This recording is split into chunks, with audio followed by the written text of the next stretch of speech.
ಆಕಾಶವಾಣಿ ರಾಯಚೂರು. ಕಾರ್ಯಕ್ರಮ ಸಾಹಿತ್ಯ ಸಂಪುಟ. ಸಾಹಿತ್ಯ ಸಂಪುಟ. ಸಾಹಿತ್ಯ ಸಂಪುಟ. ಕಥೆ, ಕಾದಂಬರಿ, ಕಾವ್ಯ, ನಾಟಕ, ಪ್ರಬಂಧ, ವಿಮರ್ಶೆ ಹೀಗೆ ಸಾಹಿತ್ಯದ ಹಲವು ಪ್ರಕಾರಗಳನ್ನು ಒಳಗೊಂಡ ರಸಾನುಭವ ನೀಡುವ ಮಾನವ ಅನುಭವದ ಪ್ರತಿಬಿಂಬದ ಕಾರ್ಯಕ್ರಮವೇ ಸಾಹಿತ್ಯ ಸಂಪುಟ. ಸಾಹಿತ್ಯ ಸಂಪುಟ. ಸಾಹಿತ್ಯ ಸಂಪುಟ. ಪ್ರಸ್ತುತಿ ಡಾಕ್ಟರ್ ಬಿ ವಿಜಯರಾಜೇಂದ್ರ.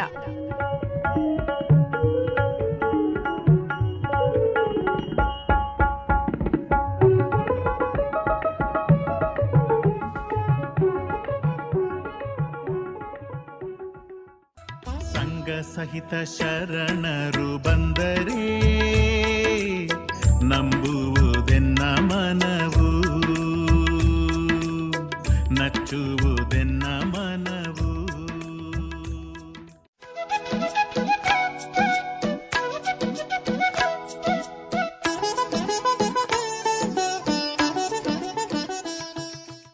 ಇವತ್ತಿನ ಸಾಹಿತ್ಯ ಸಂಪುಟ ಕಾರ್ಯಕ್ರಮದಲ್ಲಿ ಕೇಳಿ ಪಂಜು ಕಥಾ ಸಂಕಲನದಲ್ಲಿನ ಆಯ್ದ ಕಥೆಯಾದ ಪವಾಡ. ಈ ಕಥೆಯನ್ನು ಓದುತ್ತಾರೆ ಕೃತಿಕಾರರು ಹಾಗೂ ಕಥೆಗಾರರಾದ ಮಹದೇವ್ ಎಸ್ ಪಾಟೀಲ್.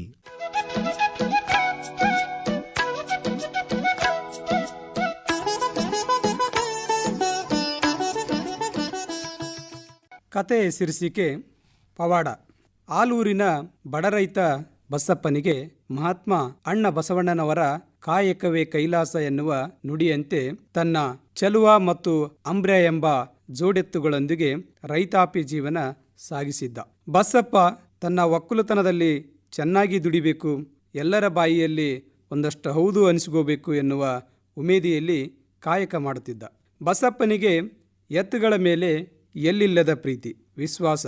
ಮೂಕ ಪ್ರಾಣಿಗಳು ನಾವು ಹೆಂಗ್ ದುಡಿಸಿದ್ರೂ ದುಡಿತಾವೆ ಎನ್ನುವ ಕನಿಕರ, ಕಕ್ಕುಲಾತಿ ಆತನಲ್ಲಿತ್ತು. ಶಿವನ ಆರಾಧಕನಾದ ಬಸಪ್ಪ ಶಿವನ ಮೇಲೆ ಅತೀವ ಭಕ್ತಿಭಾವವು ಮೈದುಂಬಿತ್ತು. ಬಸಪ್ಪ ದಿನಾಲು ಬೆಳ್ಳಂಬೆಳಗ್ಗೆ ಸ್ನಾನ ಮಾಡಿ ಲಿಂಗ ಪೂಜೆ ಮಾಡಿಕೊಂಡು ಹಣೆಗೆ ವಿಭೂತಿ ಧರಿಸಿಕೊಂಡು ತಲೆಗೆ ಒಲ್ಲಿ ಸುತ್ತಿಕೊಂಡು ಜೋಡೆತ್ತುಗಳೊಂದಿಗೆ ಬೆಳಗಿನ ಜಾವ ಉದಯಕ್ಕೂ ಮುನ್ನ ತಮ್ಮ ಊರ ಮುಂದಿನ ಹೊಲಕ್ಕೆ ಹೋಗಿ ಎತ್ತುಗಳನ್ನು ಮೇಯಿಸಿಕೊಂಡು ಬಂದ ಮೇಲೆಯೇ ಮುಂದಿನ ಕೆಲಸಗಳಿಗೆ ಅಣಿಯಾಗುತ್ತಿದ್ದ. ಬಸಪ್ಪನದು ಊರ ಹೊರಗಿನ ಮನೆಯಾಗಿದ್ದರಿಂದ ಆತನಿಗೆ ಊರ ಒಳಗೆ ಹೋಗಿ ಬೆಟ್ಟದ ಮೇಲಿರುವ ಮನೆದೇವರು ಮಾಳಿಂಗೇಶ್ವರನ ದರ್ಶನ ಮಾಡಲು ಸಾಧ್ಯವಾಗುತ್ತಿದ್ದಿಲ್ಲ.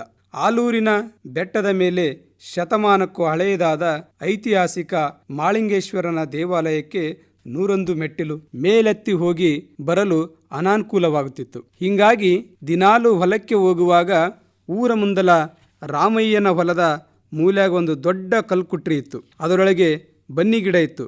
ಬಸಪ್ಪ ಹೊಲಕ್ಕೆ ಹೋಗಾಗ ಬರಾಗ ಕಲ್ಕುಟ್ರಿ ಮುಂದೆ ನಿಂತು ತನ್ನ ಆರಾಧ್ಯ ದೈವ ಗುಡ್ಡದ ಮಾಳಿಂಗೇಶ್ವರನಿಗೆ ಕೈ ಮುಗಿದು ಹೋಗುತ್ತಿದ್ದ. ಬಸಪ್ಪಗ ಒಂದು ದಿನ ಏನು ತಿಳಿತೋ ಏನೋ, ರಾಮಯ್ಯನ ಹೊಲದ ಮೂಲ್ಯಾಗಿನ ಕಲ್ಕುಟ್ರಿ ಸ್ವಚ್ಛ ಮಾಡಿ ಅದರೊಳಗೆ ಇಡಿಯಷ್ಟು ದಪ್ಪ ಬನ್ನಿಗಿಡ ಬಿಟ್ಟು ಎಲ್ಲವನ್ನು ಬಟ್ಟ ಬಯಲು ಮಾಡಿದ. ಅಲ್ಲೊಂದು ಸಣ್ಣ ಬಸವಣ್ಣನ ಮೂರ್ತಿ ಪ್ರತಿಷ್ಠಾಪನೆ ಮಾಡಿ ದಿನಾಲು ಪೂಜೆ ಪುನಸ್ಕಾರ ಮಾಡಲು ಆರಂಭಿಸಿದ. ಯಾವಾಗ ಬಸಪ್ಪ ಬನ್ನಿಗಿಡದ ಕೆಳಗಿನ ಬಸವಣ್ಣ ಮೂರ್ತಿಗೆ ಪೂಜೆ ಮಾಡಿದನು, ಅದನ್ನು ಕಂಡ ಊರ ಜನರೆಲ್ಲ ಬಸಪ್ಪನಂತೆಯೇ ತಾವು ಹೊಲಕ ಹೋಗಾಗ ಬರಾಗ ಕೈ ಮುಗಿಯಲು ಚಾಲು ಮಾಡಿದರು. ಆ ಹೊಲದ ಪಟ್ಟೆದಾರ ರಾಮಯ್ಯ ಜನರ ದೇವರ ಭಕ್ತಿಯಿಂದ ನಡೆಯುವ ಕಾರ್ಯ ನೋಡಿ ಸುಮ್ಮನಾಗಿದ್ದ. ಪೂಜೆ ಪುನಸ್ಕಾರ ಅವರವರ ನಂಬಿಕೆಗೆ ಬಿಟ್ಟದ್ದು ಎಂದುಕೊಂಡ.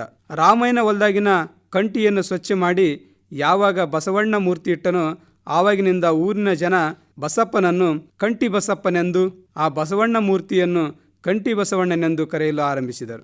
ಆ ಸ್ಥಾನದ ಮಹಿಮೆಯೋ ಬಸಪ್ಪನ ಹಣೆಯ ಬರಹವೋ ಗೊತ್ತಿಲ್ಲ.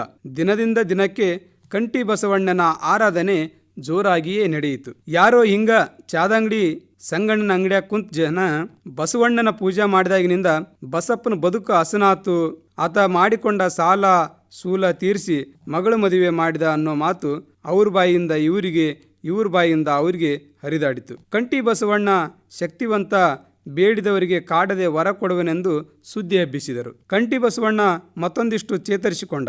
ಪ್ರತಿ ಸೋಮವಾರ ತಪ್ಪದೆ ಬಸಪ್ಪನ ಮಡಿ ಮೈಲೆ ಹೋಗಿ ದೀಪ ಹಚ್ಚಿ ಆರತಿ ಬೆಳಗಿ ಪೂಜೆ ಮಾಡಿಕೊಂಡು ಬರ್ತಿದ್ದ. ಹೀಗೆ ದಿನೇ ದಿನೇ ಭಕ್ತರ ಸಂಖ್ಯೆ ಹೆಚ್ಚಾಯಿತು. ಒಂದು ದಿನ ಊರ ಜನರೆಲ್ಲ ಸೇರಿ ಬನ್ನಿಗಿಡದ ಸುತ್ತ ದೊಡ್ಡ ಕಟ್ಟೆ ಕಟ್ಟಿ ಪ್ರತಿ ವರ್ಷ ಶ್ರಾವಣ ಮಾಸದಾಗ ದಿನಾಲೂ ಭಜನೆ ಮಾಡ್ತಿದ್ರು. ಕಡೆ ಸೋಮವಾರ ಪರುವು ಮಾಡಲು ತೀರ್ಮಾನಿಸಿದರು. ಆ ದಿನ ಊರ ಭಕ್ತರೆಲ್ಲ ಸೇರಿಕೊಂಡು ಅಡಿಗೆ ಮಾಡಿಸಿ ಬಸವಣ್ಣನಿಗೆ ನೈವೇದ್ಯ, ಕಾಯಿ, ಕರ್ಪೂರ, ಮಂಗಳಾರತಿ ಮಾಡಿ ಪರ ಊರಿನಿಂದ ಬರುವ ಭಕ್ತರಿಗೆ ಪ್ರಸಾದ ಮಾಡಿಸುತ್ತಿದ್ದರು. ಇಡೀ ರಾತ್ರಿ ಭಜನೆಯ ಪದಗಳನ್ನು ಹಾಡಿ ಬೆಳಕು ಹರಿಸಿ ಉದಯದ ಸಮಯದಲ್ಲಿ ಮಂಗಳಾರತಿ ಮಾಡಿಕೊಂಡು ಊರಿನತ್ತ ಬರುವುದು ವಾಡಿಕೆಯಾಗಿತ್ತು. ಇದು ಹೀಗೆ ಮುಂದುವರಿಯಿತು. ಆಲೂರಿನ ಸಾಹುಕಾರ ಮಾಂತಪ್ಪನ ಮಗನಿಗೆ ಮದುವೆಯಾಗಿ 10 ವರ್ಷ ಗತಿಸಿದರೂ ಮಕ್ಕಳಾಗಿರಲಿಲ್ಲ. ಆ ಕಾರಣದಿಂದ ಗೌರಮ್ಮ ಗೌಡ್ಶಾನಿ ಸೊಸೆ ಮಲ್ಲಮ್ಮನನ್ನು ಕರೆದುಕೊಂಡು ಮಠದ ಮಲ್ಲಯ್ಯ ಶಾಸ್ತ್ರಿಗಳ ಹತ್ತಿರ ಹೋಗಿ ಶಾಸ್ತ್ರ ಕೇಳಿದಳು. ಗೌಡ್ಶಾನಿ ಸ್ವಾಮಿಗಳ ಪಾದಗಳಿಗೆ ನಮಸ್ಕರಿಸುತ್ತಾ, ಸ್ವಾಮಿಗಳೇ, ನನ್ನ ಹಿರಿಮಗ ಶಿವಾನಂದನಿಗೆ ಮದುವೆಯಾಗಿ 1 ಪಟ್ಟಾಯಿತು, ಇನ್ನೂ ಮಕ್ಕಳಾಗಿಲ್ಲ ಅಂದಳು. ಮಲ್ಲಯ್ಯ ಪಂಚಾಂಗ ತೆಗೆದು ನೋಡಿ ಊದಿನ ಕಡ್ಡಿ ಹಚ್ಚಿ ಮನಸ್ಸಿನಲ್ಲೇ ಮಂತ್ರವನ್ನು ಪಠಿಸಿ ದೇವರ ನೆನೆದು ಮಲ್ಲಮ್ಮನಿಗೆ ಕವಡೆ ಹಾಕಲು ಕೊಟ್ಟ. ಮಲ್ಲಮ್ಮ ಕವಡಿಯನ್ನು ಗುಲುಗುಲಿಸಿ ಹಾಕಿದಳು. ಮಲ್ಲಯ್ಯ, ಯವ್ವ ಗೌಡ್ಶಾನಿ, ಸಣ್ಣ ಗೌಡ್ಶಾನಿಗೆ 11 ವಾರ ಊರು ಹೊರಗಿನ ಕಂಟಿ ಬಸವಣ್ಣಪ್ಪಗ ನಡೆದುಕೊಂಡ್ರ ಮಕ್ಕಳಾಗ್ತವ ಎಂದನು. ಗೌಡ್ಶಾನಿ ಅಷ್ಟೇ ಆಗಲಿಯಪ್ಪ ತಾತ ಎಂದು ಮನೆಗೆ ಹೋದರು.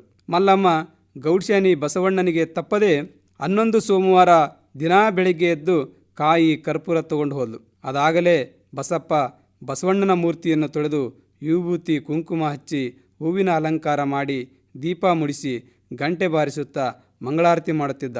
ಮಲ್ಲಮ್ಮ ಕಾಯಿ ಕರ್ಪೂರಗಳನ್ನು ಬಸಪ್ಪನ ಕೈಗೆ ಕೊಟ್ಟು ಮಂಗಳಾರತಿ ಮಾಡಲು ಹೇಳಿದಳು.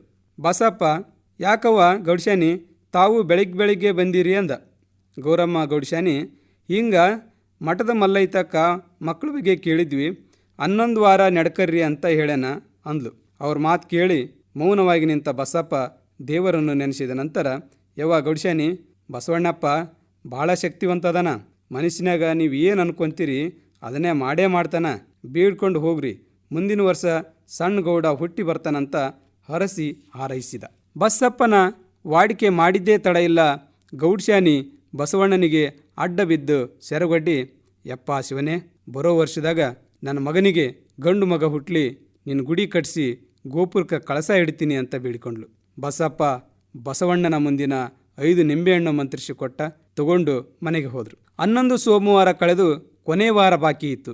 ಮಹಾಂತಪ್ಪ ಸಾಹುಕಾರನ ಸೊಸೆ ಮಲ್ಲಮ್ಮ ಗೌಡ್ಶಾನಿ ಬಸುರಿ ಅನ್ನೋ ಸುದ್ದಿ ಊರು ತುಂಬ ಹಬ್ಬಿತು.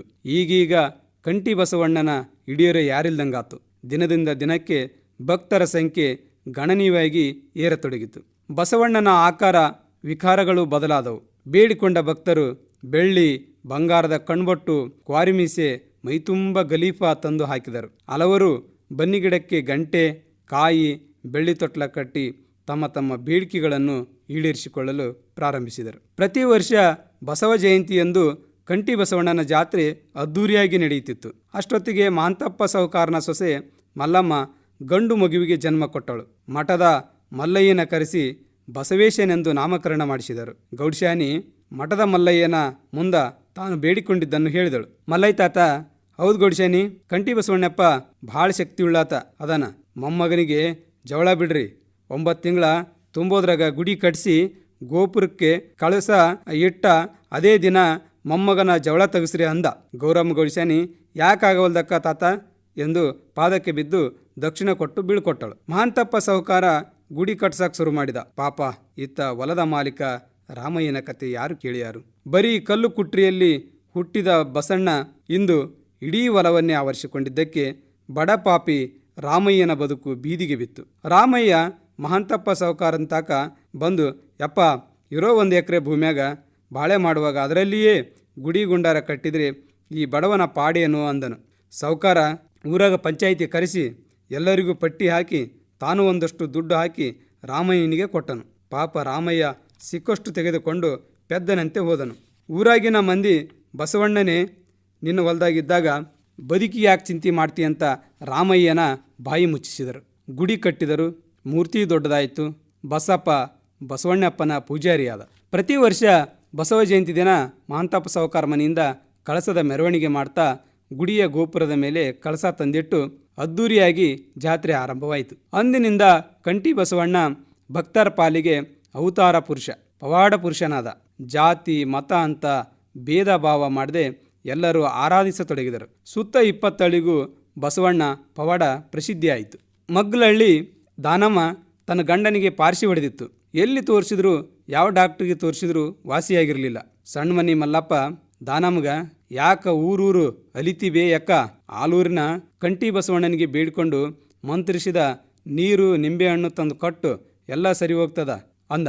ದಾನಮ್ಮ ಯಾಕಾಗವಲ್ದಕ್ತಮ್ಮ, ಅಷ್ಟ ಮಾಡ್ತೀನಿ ಅಂದ್ಲು. ದಾನಮ್ಮ ಆಲೂರಿಗೆ ಹೋಗಿ ಕಂಠಿ ಬಸವಣ್ಣನಿಗೆ ಪೂಜಾ ಪುನಸ್ಕಾರ ಮಾಡಿಸಿ ಮನದಲ್ಲಿಯೇ, ಯಪ್ಪ ಶಿವನೇ, ನನ್ನ ಗಂಡ ಮೊದಲಿನಂಗ ಆಗಿ ನಿನ್ನ ಗುಡಿಗೆ ಬಂದು ನಾನು ನಿನಗ ಕಟ್ಟಿಗೆ ತೀರ್ ಮಾಡಿಸ್ತೀನಿ ಎಂದು ಸೆರಗೊಡ್ಡಿ ಬೇಡಿಕೊಂಡಳು. 4-5 ವಾರ ಕಳೆದ್ರಾಗ ದಾನಮ್ಮನ ಗಂಡ ಹೆಜ್ಜೆ ಹಾಕಲು ಚಾಲು ಮಾಡಿದ.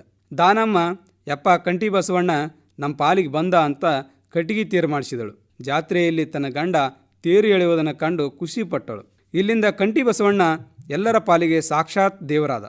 ಕಂಠಿ ಬಸಪ್ಪ ದೇವದೂತನಾದ. ಗುಡಿ ಬೆಳವಣಿಗೆಯಾದಂತೆ ಮಾನವ ಪ್ರೇತಗಳಿಂದ ಮಠದೊಳಗೆ ಏಸಿಗೆ ಕೆಲಸ ಆರಂಭವಾಯಿತು. ಅಲ್ಲಿಂದ ದೇವರ ಆಸ್ತಿಯ ಮೇಲೆ ಊರ ಜನರ ಚಿತ್ತ ಹರಿಯಿತು. ಕಂಠಿ ಬಸವಣ್ಣ ಜಾತಿಯ ಜಂಜಡದಲ್ಲಿ ಸಿಲುಕಿಕೊಂಡ.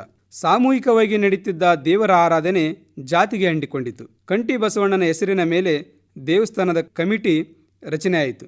ಕಮಿಟಿಗೆ ಮಲ್ಲಯ್ಯ ಶಾಸ್ತ್ರಿಗಳನ್ನು ಅಧ್ಯಕ್ಷನನ್ನಾಗಿ ಮಾಡಲಾಯಿತು. ಕಂಠಿ ಬಸಪ್ಪನನ್ನು ಪೂಜಾರಿಯನ್ನಾಗಿ ನೇಮಕ ಮಾಡಿದರು.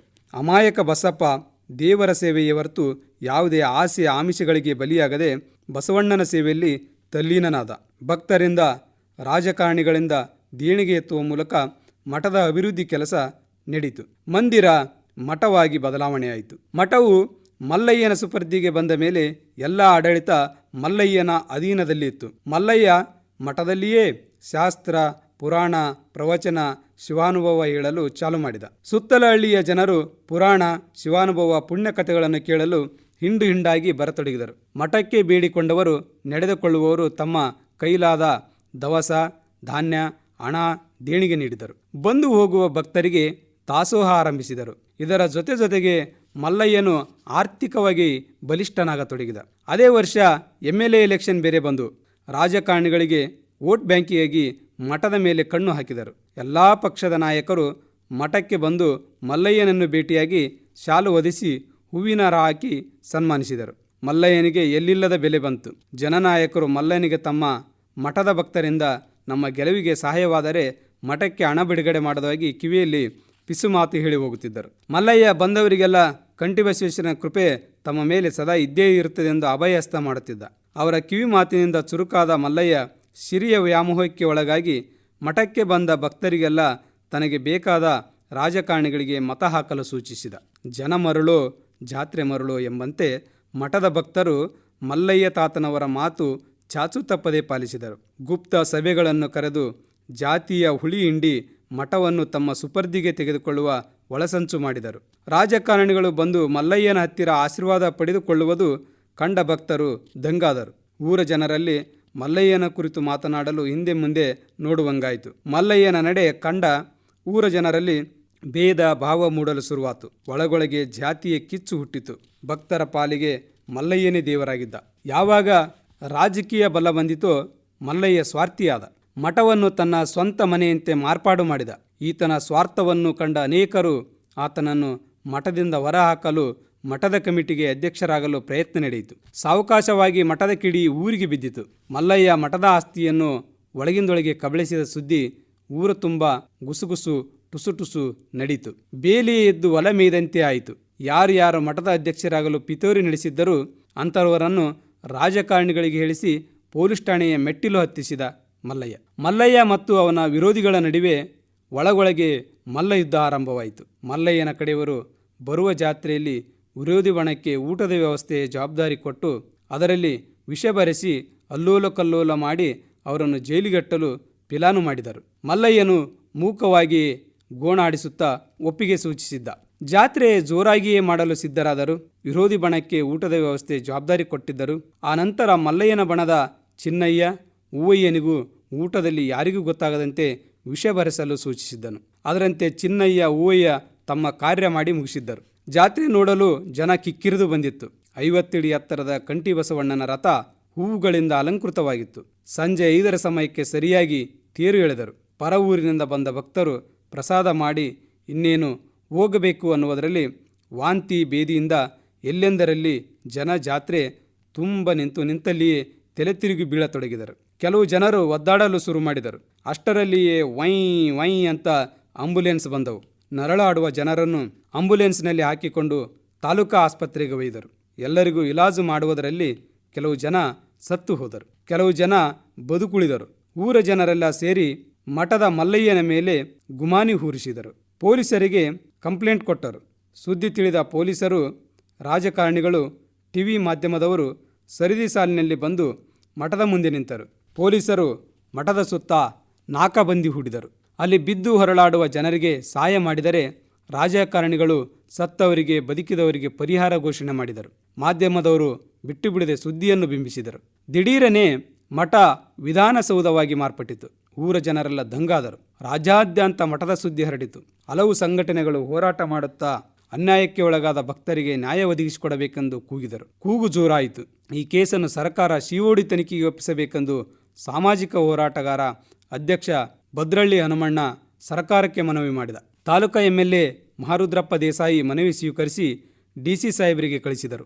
ಪೊಲೀಸರು ಅನುಮಾನದ ಮೇಲೆ ಮೊದಲು ಮಠದ ಅಧ್ಯಕ್ಷ ಮಲ್ಲಯ್ಯನ ಮತ್ತು ಆತನ ಸಹಚರರನ್ನು ಬಂಧಿಸಿದರು. ಅದ್ದೂರಿಯಾಗಿ ನಡೆಯಬೇಕಾಗಿದ್ದ ಜಾತ್ರೆ ಅಲ್ಲಿಗೆ ನಿಂತು ಹೋಯಿತು.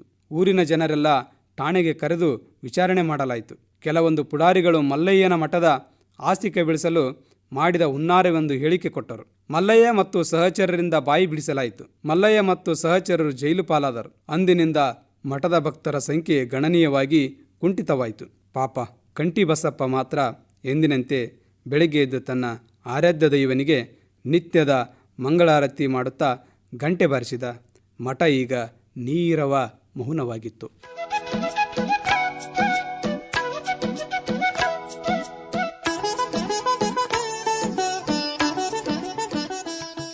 ಇದುವರೆಗೆ ಪಂಜು ಕಥಾ ಸಂಕಲನದಲ್ಲಿನ ಆಯ್ದ ಕಥೆಯಾದ ಪವಾಡ ಈ ಕಥೆಯನ್ನ ಓದಿದವರು ಕತೆಗಾರರಾದ ಮಹಾದೇವ್ ಎಸ್ ಪಾಟೀಲ್.